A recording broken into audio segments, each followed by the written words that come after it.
So what's up everyone, कैसे हैं आप सब लोग। मेरा नाम है ईशा अग्रवाल और मैं सुनाती हूँ आप लोगों को कहानियाँ। से व्हाट्सएप नहीं, वैसे तो मैं इंस्टाग्राम चलाती हूँ। So no WhatsApp, Instagram everyone. और नेक्स्ट पिछले एपिसोड में जो आपने सुना वो पिछले एपिसोड तक रखिए। अब देखेंगे हम हमारे इस एपिसोड में कि क्या होता है। लास्ट एपिसोड में हमने सुना कि ईशान स्वरा को लेकर एक जगह आता है। अब आगे कुछ आगे चलने के बाद स्वरा के कदम अपने आप ही रुक जाते हैं। वो चल रही थी आगे, लेकिन आगे का नज़ारा देखकर वो आगे चल ही नहीं पाती। सामने एक ऐसा सीन था जहाँ एक बहुत ही ब्यूटीफुल सीन था कि जहाँ से आप पूरा का पूरा सपनों का शहर, पूरा का पूरा मुंबई शहर देख सकते थे। लाइट्स, आपको लाइट्स दिख रही थी, वहाँ पर व्हीकल चलते हुए दिख रहे थे। It was a really beautiful scene, बहुत ही ब्यूटीफुल सीन था वो। ठंडी ठंडी हवा चल रही थी। वहाँ एक प्रॉपर बैठने का सीटिंग एरिया नहीं था, लेकिन एक क्लिफ सा था, एक क्लिफ था जहाँ पर आप बैठ सकते हैं। ईशान उसके साइड में आता है। स्वरा जो कि वहाँ खड़ी थी, वो ईशान उसके साइड में आता है। आकर कहता है कि उसकी नज़रें सामने थी। स्वरा की भी नज़रें उस नज़ारे को देख रही थी और ईशान की भी नज़रें उसके सामने उस नज़ारे को देख रही थी। ईशान उस नज़ारे को देखते हुए ही कहता है कि पता है स्वरा, ये मेरा कंफर्ट प्लेस है। जब भी कभी सब कुछ छोड़कर भागने का मन करता है ना, तब मैं यहाँ आ जाता हूँ। ईशान की ये बात सुनकर स्वरा ईशान को देखती है और धीरे से कहती है कि इट्स ब्यूटीफुल।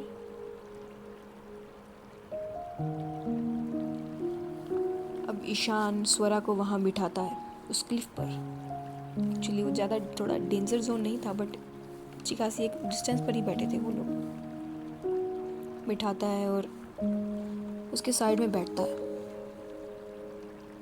2 मिनट के साइलेंस के बाद, दोनों सामने ही देख रहे थे। 2 मिनट के साइलेंस के बाद ईशान कहता है कि वो समृद्धि थी,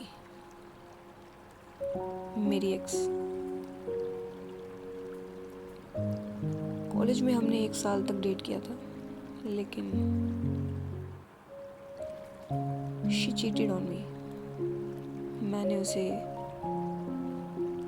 उसे अपनी आंखों से देखा था, अपने ही दोस्त के साथ। मुझे छोड़कर सब ये बात जानते थे शायद,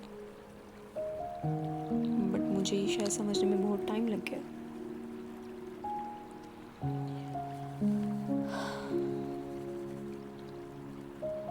मुझे लगा कि आई लव्ड हर। मुझे लगा she is the one for me. अब ये बात सुनकर स्वरा की मुट्ठियाँ अपने आप ही कस जाती हैं। वो अपने कपड़ा है उसके हाथ में, उसके हाथ में अपने आप ही मुट्ठी में वो कपड़ा हो जाता है, मतलब कसकर खींच लेती है वो कपड़े को। लेकिन ईशान अपनी बात आगे करते हुए कहता है कि क्योंकि ये बात ईशान को करनी ज़रूरी थी, किसी और से सुने आप ये अच्छा नहीं रहेगा, इसीलिए ये आपको एक मैं बात बता दूं कि ये दोनों मैच्योर थे। इनसे वो सिली चीज़ें और सिली सीन्स की आप उम्मीद मत रखिएगा, क्योंकि ये दोनों ही मैच्योर थे। दोनों ही अपनी अपनी लाइफ में टूटे हुए थे और संभले भी हुए थे। तो इनसे आप हमेशा मैच्योरिटी का ही रखना, लेकिन स्टिल मैच्योरिटी के साथ साथ दिल तो बच्चा है जी, राइट। इनका दिल अभी भी बच्चा ही है। ईशान को लगा कि उसे खुद स्वरा को सब कुछ बताना चाहिए, इसीलिए वो बता रहा था। स्वरा को भी ये बात सुनकर अच्छा लगा कि ईशान उसे खुद बता रहा था। ईशान अपनी बात आगे करते हुए कहता है कि मुझे लगा मेरे लिए वही थी, पर मैं गलत था स्वरा। मुझे कभी समृद्धि से प्यार था ही नहीं। और ये बात मुझे उसके जाने के बाद रियलाइज़ हुई।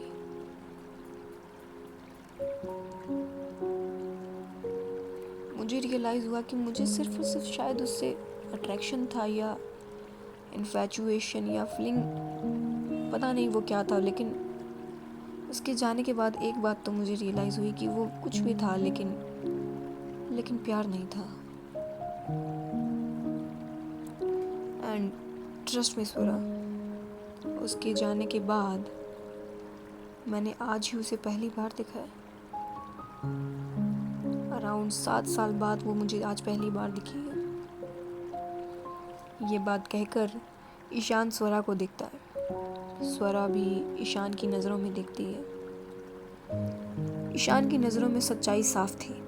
वो सच बोल रहा था, कंप्लीटली सच बोल रहा था। ईशान, स्वरा को अंदर की गट फीलिंग कहती है कि वो सच बोल रहा है। और फिर वो स्वरा कहती है कि okay, I believe you.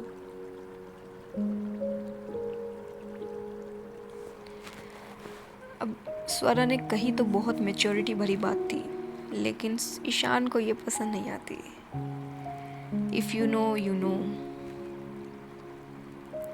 Ishan Swara को जी भर के देखता है, फिर कहता है कि अपनी भरी हुई आवाज़ से ही कहता है कि क्यों क्यों हो तुम ऐसी, हाँ, इतनी अंडरस्टैंडिंग।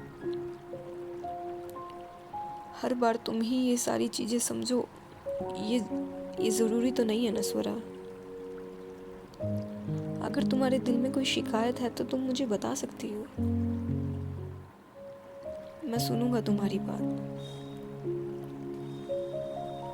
अगर कुछ कंप्लेन है तो तुम मुझे बता सकती हो स्वरा।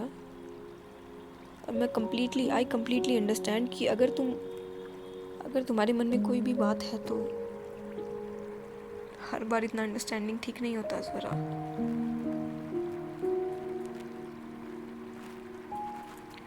स्वरा ईशान की बात सुनकर ना में हल्के से सिर हिलाते हुए कहती है कि मुझे आदत नहीं है, कोई मेरी बात सुने इसकी मुझे आदत नहीं है ईशान। स्वरा की बात सुनकर ईशान कहता है कि तो बदल लो, अपनी ये आदत बदल लो, क्योंकि मैं हूँ तुम्हारी बात सुनने के लिए।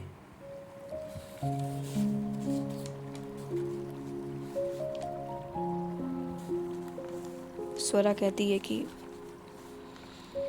आई डोंट नो ईशान,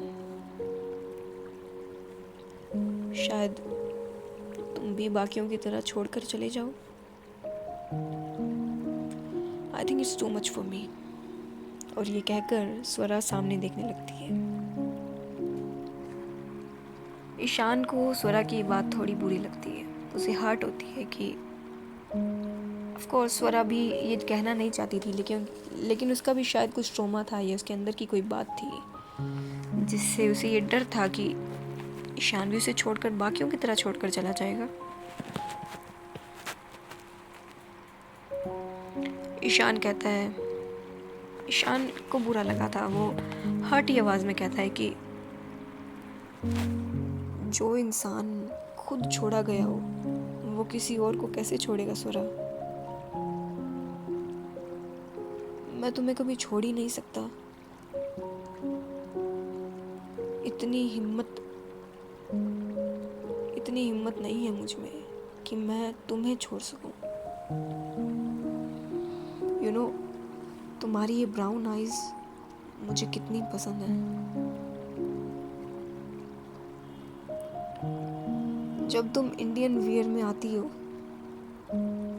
तो मेरा बुरा हाल हो जाता है। किस तरह मैं खुद को संभालता हूँ ये सिर्फ मैं जानता हूँ। और तुम्हारे ये वो सिल्वर झुमके, I can't even tell you Swara, तुम मुझ पर कितना इफेक्ट करती हो, यू डोंट नो। और तुम कह रही हो कि मैं तुम्हें छोड़ दूंगा।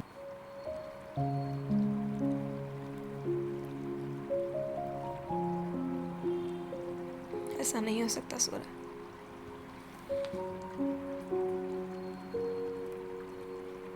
तुम्हें छोड़ने से पहले शायद मैं खुद को ही छोड़ दूं।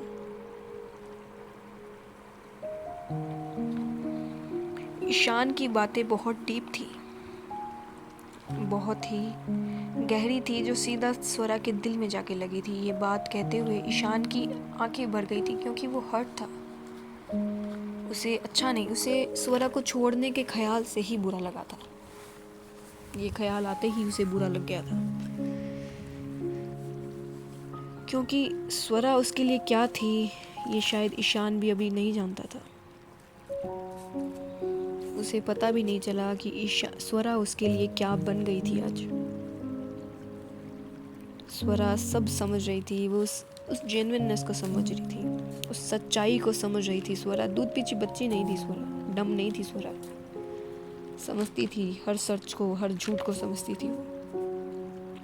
और ईशान की वो सच्चाई ही तो थी जो स्वरा को अट्रैक्ट करती थी इतनी।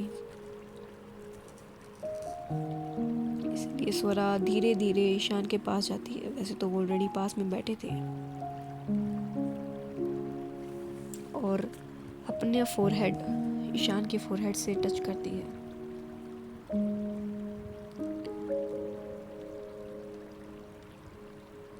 और अपनी आंखें बंद करती है। फोरहेड टच होने पर ईशान भी अपनी आंखें बंद करता है। स्वरा कहती है, ठीक है, आई ट्रस्ट यू। एक आखिरी बार किसी को ट्रस्ट कर रही हूँ, प्लीज प्लीज इसे मत तोड़ना। ईशान ना में सर हिलाकर कहता है कि नेवर, आई प्रॉमिस, कभी नहीं, कभी नहीं स्वरा, कभी नहीं। और ये कहकर वो एक फोरहेड पर स्वरा के किस करता है, एक फोरहेड किस करता है। और दोनों इसी तरह अपने फोरहेड से फोरहेड लगाए हुए थे, ठंडी ठंडी हवा महसूस कर रहे थे, और वो पूरा शहर इन दोनों को दिख रहा था। इनके सामने उस नज़ारे को छोड़कर ये एक दूसरे में ही घूमते।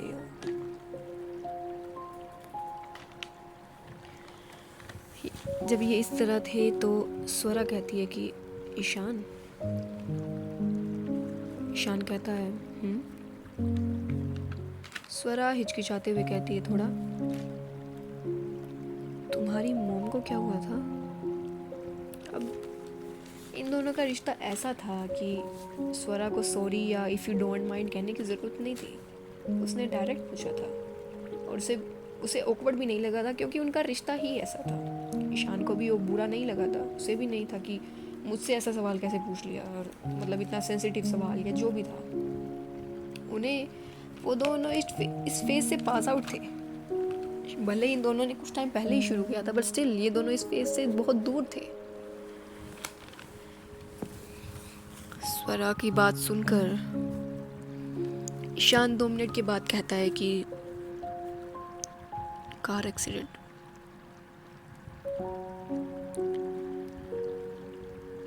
मैं 18 साल का था और बच्चा 12 साल की। स्वरा उस दिन मैं दोस्तों के साथ ग्राउंड में खेलने गया हुआ था। घर पहुंचा तो पता चला कि माँ, शी इज नो मोर। अचानक से जैसे कि मेरी दुनिया ही पलट गई हो। मुझे समझ में नहीं आया कि मैं क्या करूं। मेरी वो टीनेज वाली लाइफ के अंदर जैसे सब कुछ अचानक से शांत हो गया, सब कुछ ब्लैंक हो गया हो। सब कुछ हो रहा था, लेकिन मुझे समझ में नहीं आ रहा था। सारी चीजें होने के बाद, सब कुछ होने के बाद, जब मैंने अपना फ़ोन चेक किया स्वरा, उस दिन उस दिन उस दिन मॉम ने मुझे कॉल किया था। उनकी एक्सीडेंट के टाइमिंग पर मेरे फ़ोन पर एक मिस कॉल थी स्वरा। वो आखिरी बार मुझसे बात करना चाहती होंगी स्वरा। उन्होंने मुझे कॉल किया था और मैं एक स्टूपिड गेम में बिजी था।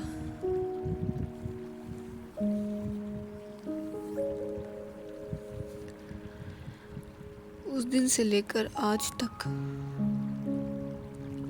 ये बात मुझे अंदर से खा रही है कि मेरे पास मॉम से आखिरी बार बात करने का, उनकी आवाज़ सुनने का एक मौका था, पर मैंने उसे गवा दिया स्वरा। मैंने अपनी लाइफ का वो चांस गवा दिया स्वरा। उस दिन से लेकर आज तक वो बात मुझे अंदर से खा रही है कि मॉम मुझसे क्या कहना चाहती थी।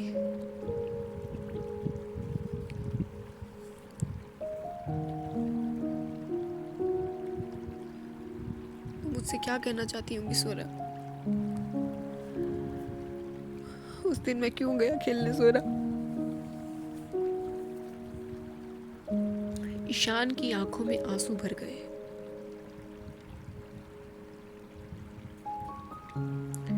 ईशान की बात सुनकर स्वरा के भी आंखों में आंसू भर गए। शायद वो ईशान का दर्द समझ पा रही थी। वो ईशान के फेस को अपने हाथों में भरती है, जैसे कि बहुत ही कोई नाजुक चीज़ को पकड़ रही हो। अगर उससे गलती से वो छूट गया तो शायद वो टूट जाएगा। वो बहुत ही डेलिकेटली ईशान के फेस को अपने हाथों में भरती है और कहती है कि आई एम सॉरी। मुझे ये सब तुम्हें याद नहीं दिलाना था। I am sorry. Sorry Ishaan. शायद पूरा तो नहीं, पर मैं तुम्हारा दर्द समझ सकती हूँ, समझ पा रही हूँ तुम्हारा दर्द। ये बात सुनकर स्वरा, ईशान एक नज़र स्वरा को देखता है। स्वरा भी हाँ में सर हिलाते हुए अपनी बात आगे करती है कि my father, my biological father, वो जिंदा है ईशान,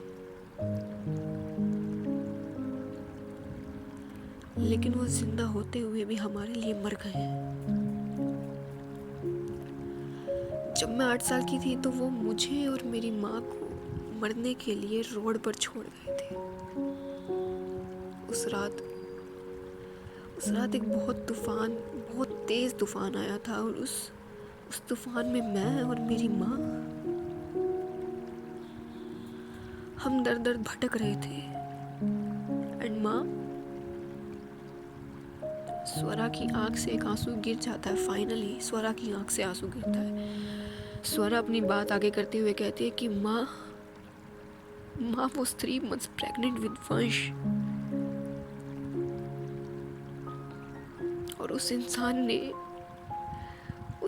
ने हमें मरने के लिए एक रोड पर छोड़ दिया। फिर हम एक केयर सेंटर में पहुंचे जहां मुझे माहिरा मिली। एंड आफ्टर 6 months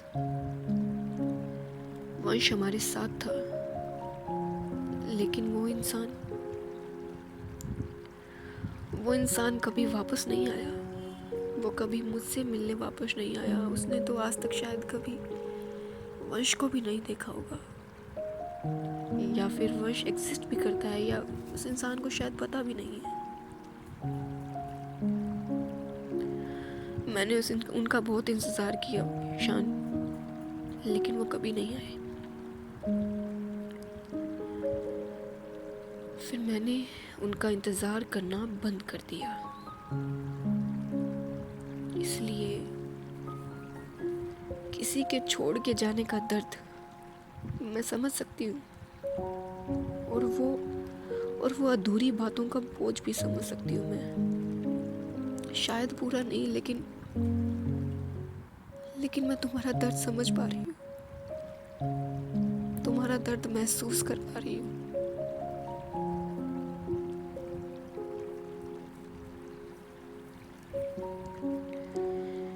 दोनों की ही आंखों में आंसू थे। ईशान कहता है कि सब ठीक है, सब ठीक है, हम ठीक हैं स्वरा, हम ठीक हैं। स्वरा भी हाँ में सर हिलाते हुए कहती है कि हाँ हम ठीक हैं। दोनों के फोरहेड लगे हुए थे आपस में और दोनों एक दूसरे को कह रहे थे कि हम ठीक हैं। अपनी ज़िंदगी का एक इतना बड़ा बोझ, इतना बड़ा टूटे हुए दिल लेकर चल रहे थे, दोनों टुकड़ों में दिल लेकर चल रहे थे और कह रहे थे कि हम ठीक हैं। एक दूसरे को समझा रहे थे, खुद को समझा रहे थे। व्हाट ओडेसिटी है, इंसान की ओडेसिटी देखो, अंदर से टूट रहा है लेकिन बाहर से अभी भी कहता है कि हम ठीक हैं। दोनों ने ही अपनी ज़िंदगी के बड़े सच बताए थे एक दूसरे को। वो सिर्फ शायद सच ही नहीं बताया था, लेकिन एक दूसरे पर कंप्लीटली ट्रस्ट किया था, एक विश्वास किया था। शायद मैंने कहा ना कि इन दोनों को शब्दों की ज़रूरत नहीं होती थी, लेकिन जब होती थी तो ये दोनों ही नहीं संभाल पाते थे। आज इन दोनों का जो रिश्ता था वो और भी ज़्यादा स्ट्रॉन्ग हो गया था, क्योंकि दोनों ने अपनी दिल की बातें आगे की थी।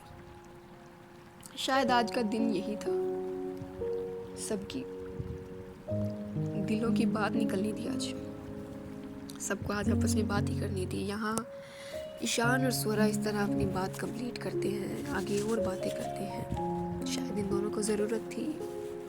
वहाँ आकाश और माहिरा कार में थे।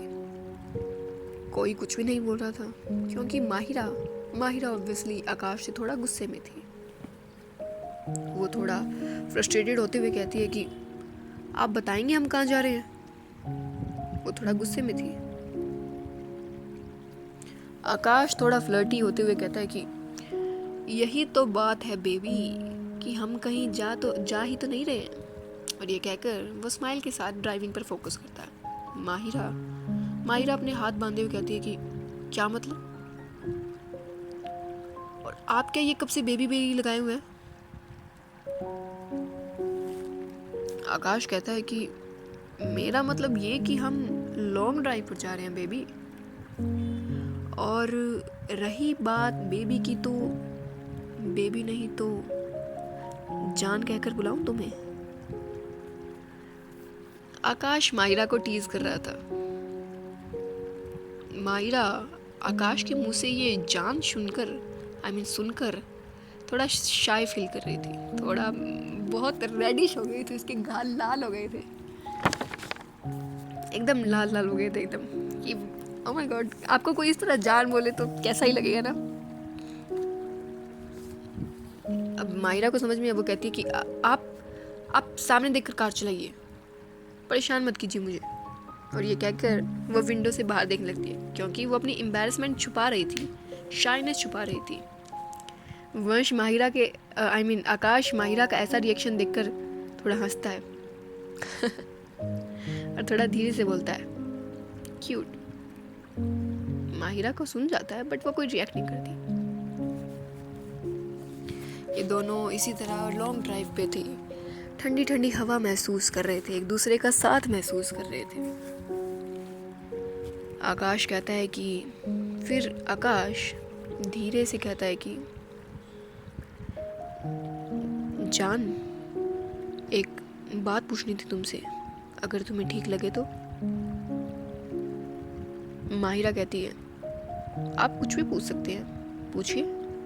माहिरा ये बात सुनकर पुराना गुस्सा भूल गई थी। आकाश थोड़ा कहता है कि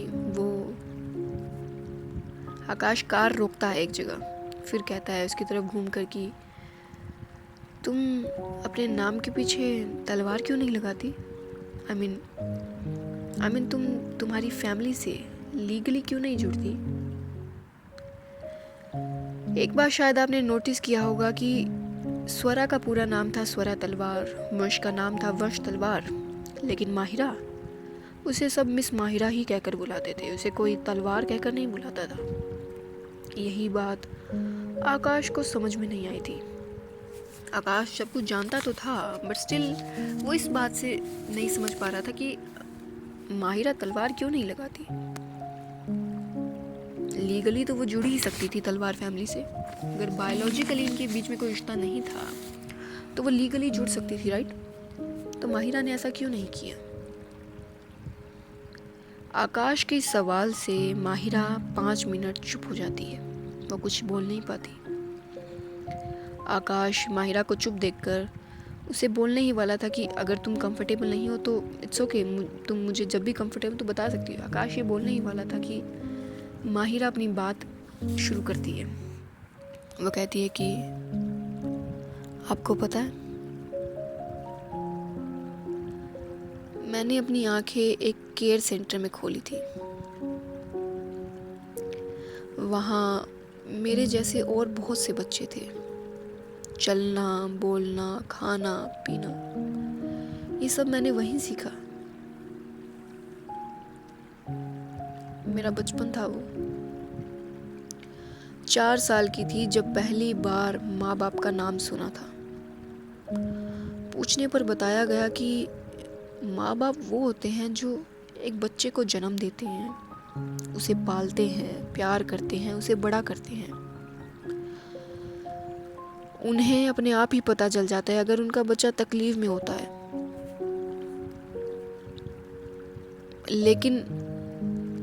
लेकिन इसी के साथ मुझे ये भी बताया गया कि मेरे माँ बाप नहीं हैं। मैं तो उन्हें इसी केयर सेंटर के गेट के बाहर मिल गई थी। उस वक्त तो मुझे ये बात कुछ समझ में नहीं आई थी,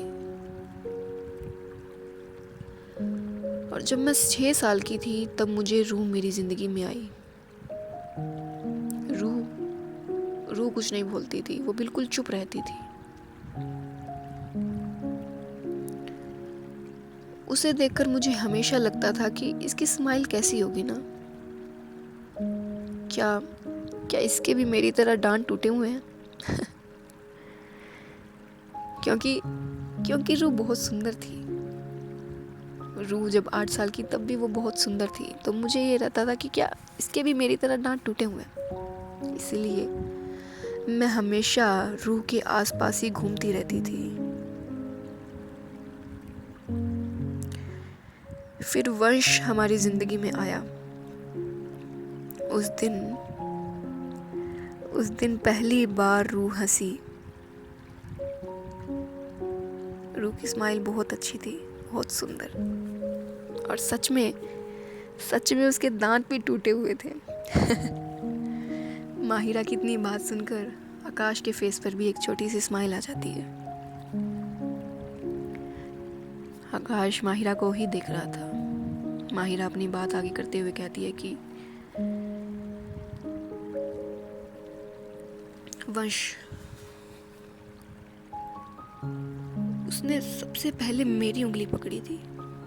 उसने अपनी मॉम की नहीं, अपनी बहन की नहीं, मेरी उंगली पकड़ी थी। सबसे पहले उसने मेरा नाम लिया। उनके आने से जैसे मुझे मेरे माँ बाप ही मिल गए हो। मेरी माँ,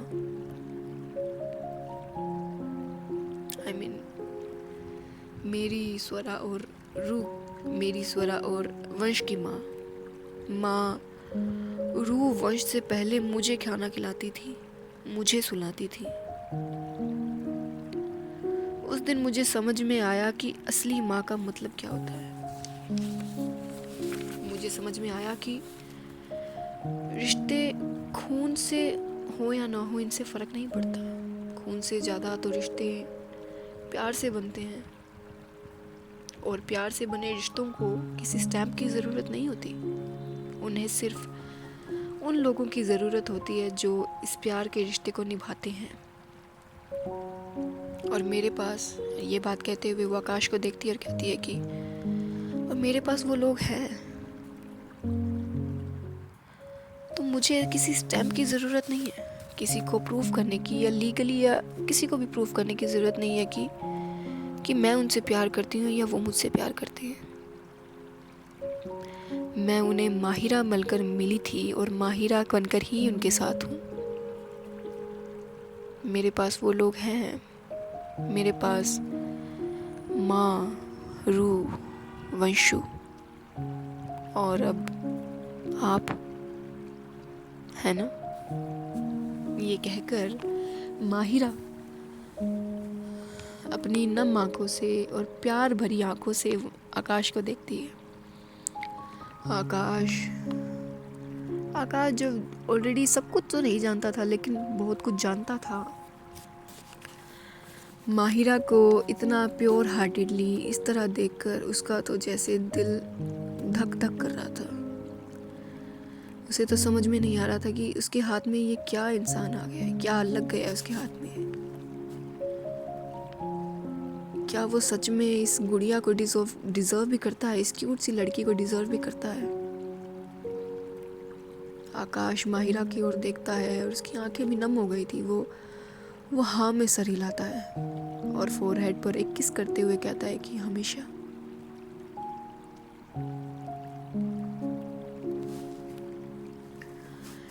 कहते हैं ना कि आपकी लाइफ में माय पीपल सिर्फ कुछ ही लोग होते हैं।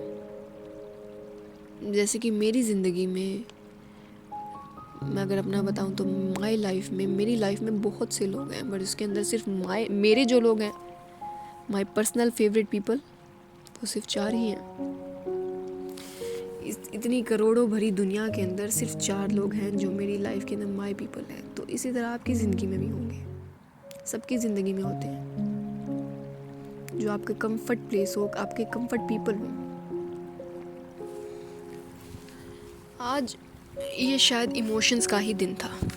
सब अपने अपने बारे में बता रहे थे, सब अपने अपने बारे में पता चल रहा था सबको। और ये शायद ज़रूरी भी था एक रिश्ते में। अगर आप एक रिश्ते में आ रहे हैं, आई नो सब कहेंगे कि अभी तो काफ़ी जल्दी है ये सब बातों के लिए, लेकिन ये जल्दी नहीं था। आपका दिल जानता है कि जल्दी है या लेट है।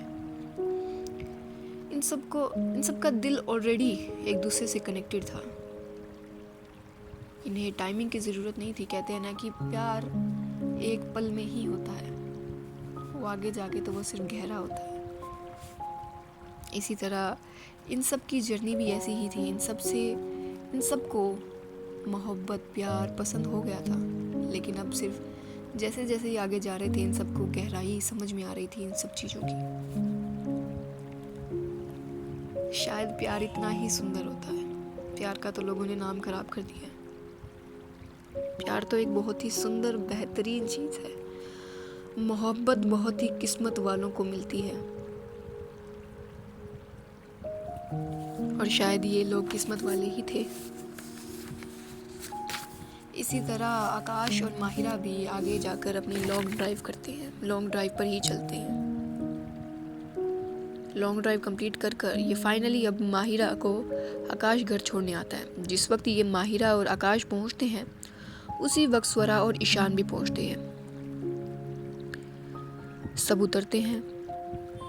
अब कार की आवाज़ सुनी है तो ऑलरेडी सब उतरते हैं, एक दूसरे को देखते हैं। कोई कुछ बोलता उससे पहले ही सुनैना जी, जो अपनी ही बेटियों का इंतज़ार कर रही थी, क्योंकि उनकी 2 जवान बेटियां बाहर हैं, घर आने वाली हैं, तो वो कैसे चैन की नींद सो जाए। कार की आवाज़ सुनते ही सुनैना जी घर से बाहर आती हैं। वो पहले तो माहिरा और स्वरा को देखती हैं, फिर उन्हें ईशान दिखता है और ईशान को देखकर कहती हैं कि अरे ईशान बेटा, कैसे हो? और तुम बाहर क्यों खड़े हो? अंदर आओ ना। अब ईशान के लिए तो उनके मन में एक अलग ही सॉफ्ट कॉर्नर था। आकाश ये देखकर एकदम शॉक हो जाता है और ईशान को घूरता है, जैसे कह रहा हो कि भाई तुम मेरे बिना ही सासू माँ से मिल लिया। ईशान आकाश की नज़रों को समझता है और उसकी आकाश की नज़रों को कंप्लीटली इग्नोर कर देता है मुंह पे कि है हप।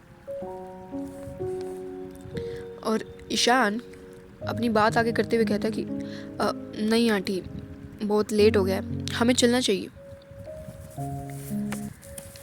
अब सुनैना जी भी समझ रही थी बात को। सुनैना जी आकाश को देखती है और कहती है कि ये, अब वो आगे पूछती इससे पहले ही माही कहती है कि, उनकी बात पूरी होने से पहले ही कहती है कि माही कहती है कि माँ ये हमारी कंपनी के लीगल एडवाइज़र है आकाश सर, मेरे बॉस। अब बॉस कहते ही आकाश माहिरा को घूरता है कि बॉस, हमारा रिश्ता बॉस का ही है। माहिरा भी आकाश की ये नज़रें देखकर उसे घूरती है कि चुप रहो तुम। माँ कहती हैं कि ओह अच्छा। आकाश अब अपने नंबर बनाता है। भाई उसे अपनी सासू माँ के सामने नंबर बनाने थे। वो कहता है कि नमस्ते आंटी, और ये कहकर वो तो लिटरली जैसे दंडवत प्रणाम करता है सुनैना जी को, उनके पाँव छूता है। माँ थोड़ा पीछे होती है एकदम और कहती है अरे अरे नहीं बेटा, इसकी क्या ज़रूरत थी। आकाश कहता है कैसे ज़रूरत नहीं थी आंटी, मैं हमेशा अपने बड़ों की रिस्पेक्ट करता हूँ, मेरी माँ ने हमेशा मुझे यही सिखाया। और माँ जैसे कि उन्हें आज संस्कारों का पिटारा मिल गया हो, वो तो इतनी इम्प्रेस हो जाती है। वो कहती है अरे वाह, कितने अच्छे संस्कार हैं बेटा तुम्हारे। तो आकाश बेटा, आकाश कहता है जी आंटी, शादी हो गई तुम्हारी। अब माँ का तो यही सीन था ना कि वो तो कोई भी लड़का दिखता वो तो सीधा यही सवाल पूछते थे कि शादी हो गई है कि तुम्हारी। मेरे घर में 2 बेटियां हैं जिनकी मुझे शादी करनी है। ईशान के फेस पर जैसे स्माइल आ जाती है, क्योंकि ईशान इस इंटेरोगेशन से पहले हो चुका था। वो आकाश को देखता है और इशारों में ही कहता है कि ले बेटा अब तेरी बारी है। स्वरा अपनी आईज रोल करती है। उसे तो सब पता था, उसे तो पता ही था, उसके वाले के साथ तो इंटेरोगेशन हो लिया था। माहिरा माँ की ये बात सुनकर थोड़ी आंखें बड़ी करते हुए कहती है माँ ये क्या कर रही हैं आप।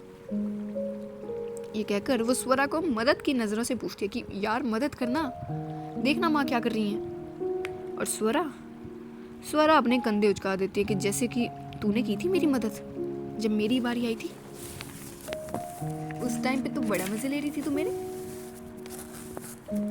और इसी तरह स्वरा भी कुछ नहीं करती। अब माँ के सामने तो स्वरा भी कुछ नहीं थी ना, माँ के सामने तो स्वरा भी क्या ही करती। आकाश कहता है कि अभी हुई नहीं आंटी। माँ कहती है ओह अच्छा है, नहीं आई मीन अच्छा, कोई बात नहीं बेटा, हो जाएगी, तुम्हारी भी हो जाएगी। और ये कहकर वो एक नज़र स्वरा को देखती हैं। स्वरा की नज़रें तो कहीं और थी, बट वो स्वरा को देखती हैं। अब उनके मन में क्या था ये तो सिर्फ और सिर्फ माँ ही बता सकती हैं। वो देखती हैं कि ईशान और जो माहिरा है वो दोनों एक दूसरे को देखकर हंस रहे हैं, क्योंकि वो दोनों स्वरा को देखकर इस तरह देख के हंस रहे हैं ना।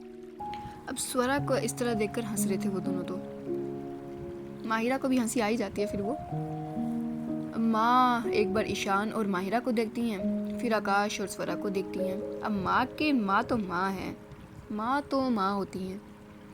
अब उनकी दिमाग में क्या था ये तो माँ ही बताएंगी। और इसी तरह फाइनली अब ईशान और आकाश वहाँ से बाय कहकर तलवार हाउस से अपनी विदा लेते हैं। जाते हुए आकाश और ईशान अपनी अपनी कार में बैठने से पहले एक दूसरे को नोट करते हैं और अपनी अपनी कार चलाकर वहाँ से चले जाते हैं। अब जो ईशान और आकाश जो अब तक इतना फ्रेंडली अपनी वाइफ्स के साथ जो ये इमोशनल मोमेंट बिता कर आए थे, अपनी होने वाली सासू माँ के साथ इंटेरोगेशन करके आए थे, अब इन दोनों को कम्प्लीटली बिहेवियर चेंज हो गया था। इन दोनों की कार एक सुनसान एक बंद पड़ी फैक्ट्री के पास जाता है, एक वेयर हाउस पे जाता है। वो दोनों वहाँ जाते हैं, वहाँ पहुँचते हैं। अब वो दोनों वहाँ जाकर क्या करते हैं, और वो फ़ोन कॉल जो बीच में ईशान को आया था, ईशान ने कहा था कि उन्हें एक लीड मिली है, वो क्या लीड मिली है ईशान को, ये तो ईशान बताएगा। क्या था और क्या चल रहा है ये सब, आई मीन एक और ये सब और एक सब, हमें पता चलेगा आगे। तो कैसी लग रही है आप लोगों को स्टोरी? आज का एपिसोड फाइनली कैसा लगा आपको? बहुत सी चीज़ें पता चली हमें आज के एपिसोड में। हमें आज ईशान की मॉम के बारे में पता चला है, हमें छाया अग्रवाल जी का पता चला है आज हमें स्वरा के फादर का पता चला है, आई मीन अक्षय सिंघानिया जी का पता चला है। आज हमें माहिरा के चाइल्डहुड के बारे में पता चला है कि माहिरा और स्वरा कैसे मिली थी। पता है क्या कि हर इंसान अपनी ज़िंदगी में एक ना एक बैगेज लेकर चलता है। ये बात मैंने शायद पहले भी कही थी। अपनी ज़िंदगी के हर ज़िंदगी में कुछ ना कुछ मलाल ज़रूर होते हैं, और वो मलाल आपको लेकर चलने ही होते हैं। और इसी तरह सब अपना अपना बैगेज लेकर चल रहे थे, लेकिन अगर आपको साथ में कोई इस तरह इंसान मिल जाए जो आपके इस बैगेज, देखिए बैगेज तो नहीं होता था, लेकिन उसको संभालने के लिए कोई एक हाथ मिल जाए तो क्या ज़िंदगी आसान नहीं हो जाती? यही तो होता है प्यार। हमारी स्टोरी में प्यार है, दोस्ती है, रिश्ते हैं, ये सब हैं। तो आपको स्टोरी सच में कैसी लग रही है प्लीज़ मुझे बताना। और अगर आपको स्टोरी सच में पसंद आ रही है तो चैनल को लाइक शेयर सब्सक्राइब भी कर देना। हुए तो मतलब बटन ही दबाना यार, करना है तो कर देना प्लीज़, नॉट प्लीज, मतलब कर देना। अब मैं क्या कहूँ, चलो ठीक है, मिलते हैं हमारे नेक्स्ट एपिसोड में। और हाँ, मैं बता दूँ कि क्या पता स्टोरीज़ का सीन थोड़ा ऊपर नीचे हो सकता है, क्योंकि मुझे थोड़ा काम है, फैमिली में थोड़े इशू चल रहे हैं। फैमिली ऑब्वियसली फैमिली है तो इशू तो साथ साथ में चलते ही हैं, फैमिली होगी तो इशू तो होंगे ही। So see you all with our next episode. Story कैसी लग रही है इसके फीडबैक ज़रूर देना। Do let me know. अगर आपको कोई इंक्वायरी है या क्वेरी है कुछ भी तो बता देना, कोई सजेशन है तो भी बता देना, अपना फीडबैक भी दे देना। बाकी थैंक यू, टाटा।